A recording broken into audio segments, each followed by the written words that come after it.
Hello friends. ఈరోజు ఇంకొక మంచి ఇంట్రెస్టింగ్ స్టోరీతో కలుద్దాం. ఏంటంటే ఆ ఇంట్రెస్టింగ్ స్టోరీ, ఒక పెద్ద చెరువు ఉంటుంది. ఆ చెరువు పక్కన ఒక చిన్న కుంట అంటే ఒక చిన్న చెరువు ఉంటుంది. అయితే ఆ చిన్న చెరువులో 3 చేపలుంటాయి. అవి 3 ఫ్రెండ్స్. ఒకటేమో సుమతి, రెండోదేమో మందమతి, మూడోదేమో కాలమతి. ఈ 3 ఫ్రెండ్స్ వర్షాకాలం బాగా నీళ్లొచ్చాయి, బాగా ఆడుకున్నాయి, బాగా ఫుడ్ దొరికింది.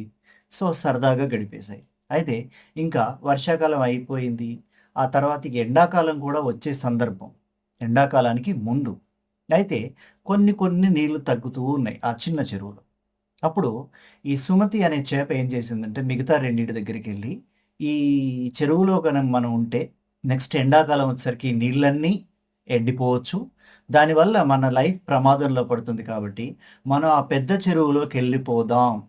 అంటే ఈ చిన్న చెరువుకి, ఆ పెద్ద చెరువుకి లింక్ ఉన్నప్పుడే మనం ఆ పెద్ద చెరువులోకెళ్ళిపోదాం. అది ఎండాకాలం కూడా ఎండిపోయేది కాదు అని చెప్తుంది. అప్పుడు ఈ మందమతి ఏమంటుందంటే, చాల్లే ఏం చెప్తున్నావు? అప్పటికి చూసుకోవచ్చులే. ఫస్ట్ అయితే ఇక్కడ బానే ఉంది గదా! ఎంజాయ్.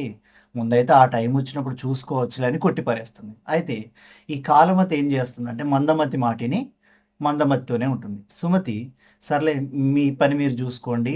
మీరు చెప్తే వినేటట్టు లేరు. నేను వెళ్ళిపోతానని చెప్పేసి వెళ్ళిపోతుంది పెద్ద చెరువులోకి.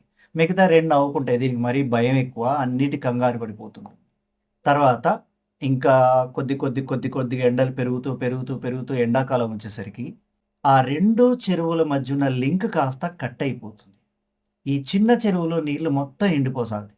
ఈలోపు కొందరు చేపల వాళ్ళొచ్చి ఆ చెరువులో చేపలు పడుతున్నారు. అంటే అప్పుడు రియలైజ్ అయ్యాయి. మనం అయిపోయాం. ఎందుకు? ఈ చిన్న చెరువులో ఉన్న నీళ్లు మొత్తం ఎండిపోతాయి. ఆ చేపలు పట్టేవాళ్ళు వీటిని పట్టుకుపోతారని. సో, ఇప్పుడు ఈ కాలమతికి అప్పటికప్పుడు బ్రెయిన్‌లో లైట్ ఎలిగి చచ్చిపోయినట్టుగా నటిస్తది. నటించేసరికి వాళ్ళు ఈ చచ్చిపోయిన చేపే గదా! అని ఒడ్డున పడేస్తారు. అయితే అది తెలివిగా చిన్న చిన్నగా ఆ పెద్ద చెరువులోకి దూకేస్తది. హమ్మయ్య! బతుకు జీవుడా అని జెప్పేసి. ఈ మందమతికి బ్రెయిన్ లేదు. సో, అదక్కడే ఎగిరెగిరి కొట్టుకుంటుంది చిన్న చెరువులో. సో, దాన్ని తీసి కాస్త గంపలో పెట్టేస్తారు. సో, దాని లైఫ్ అక్కడితో end. So, this is the story. అయితే రియల్ లైఫ్‌లో అనేక సందర్భాల్లో ఎవ్రీ టైమ్, ఎవ్రీవేర్ చదువుకునేటప్పుడు కావచ్చు, ఉద్యోగం చేసేటప్పుడు కావచ్చు, ఆల్ డెసిషన్స్ టైమ్స్‌లో మనకు ఈ 3 రకాల చేపల్లాగే ఉంటాం. ఇందులో ఏదో ఒక చేప అవుతాం మనం. అంటే ఎలా? సపోజ్ ఒక స్టూడెంట్ ఉన్నాడనుకుందాం. ఇయర్ స్టార్టింగ్ నుండే సో, ఎగ్జామ్ ఉంటుంది కాబట్టి జాగ్రత్తగా చదువుకోవాలని రోజు కొద్దిగా చదువుకునే వ్యక్తులుంటారు. ఎగ్జామ్ అప్పుడొచ్చినప్పుడు చూసుకోవచ్చులే అని చెప్పేసి తీరా ఎగ్జామ్ ముందు 20 రోజులు సిన్సియర్‌గా, సీరియస్‌గా చదువుకునే స్టూడెంట్స్ ఉంటారు. లాస్ట్ రోజు వరకు చదవకుండా ఉండి ఫెయిల్ అయిన వాళ్ళు ఉంటారు. అలాగే బిజినెస్ విషయంలో కూడా అంతే. ఏదైనా బిజినెస్ మొదలుపెట్టిన వాళ్ళు కొంతమంది స్టార్టింగ్ నుండే చాలా తెలివిగా, జాగ్రత్తగా ఉంటారు. రూపాయి కోసం ఆలోచిస్తూ ఉంటారు. కొంతమంది సిట్యుయేషన్ బ్యాడ్ అయినప్పుడు కంగారు పడుతూ బయటపడితే పడతారు, లేకపోతే లేదు. కొంతమంది ఎప్పటికీ పడరు. మొత్తం బిజినెస్ అంతా కొలాప్స్ అవుతుంది.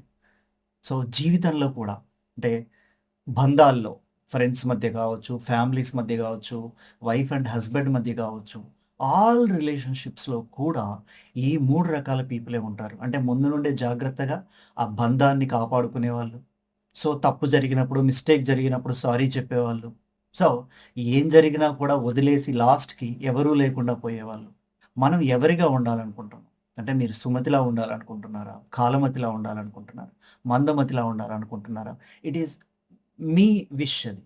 సో, బట్ డెఫినైట్‌లీ తెలివిగా ఉండడానికి మీరేం చేస్తారు? బుక్స్ చదువుతారా?